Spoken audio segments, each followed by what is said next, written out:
მაშველები მტკვარში გადავარდნილ ავტომობილსა და მის მძღოლს ამ დრომდე ეძებენ. ტერიტორიაზე საგანგებო სიტუაციების მართვის სამსახურის თანამშრომლები მუშაობენ. ავტოსაგზაო შემთხვევა მტკვრის მარცხენა სანაპიროზე გუშინ გვიან ღამით მოხდა. დამატებითი დეტალები ამ დროისთვის უცნობია. სტატისტიკის მონაცემებით 2026 წლის მაისში წინა თვესთან შედარებით ინფლაციის დონემ საქართველოში 0,3%, ხოლო წლიური ინფლაციის დონემ 5,7% შეადგინა. სტატისტიკის მიხედვით გასულ თვეში წინა წლის მაისთან შედარებით გაძვირებულ პროდუქტებს შორის ლიდერია მწვანე ლობიო, რომლის ფასიც 119%-ით არის გაზრდილი.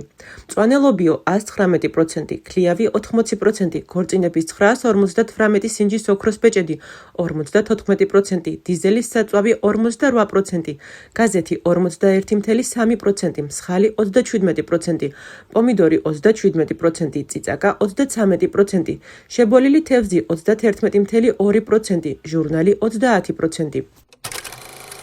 საჯარო სკოლების მეორედან მეექვსე კლასის მოსწავლეების სასკოლო ფორმებს მიმდინარე წლის ბოლოს ნოემბერ-დეკემბერში მიიღებენ. განცხადება განათლების მინისტრის მოადგილემ ზვიად გაბისონიამ BMG-სთან ინტერვიუში და აღნიშნა, რომ სკოლის დაწყების მომენტისთვის ფორმა მხოლოდ პირველ კლასელებს ექნებათ.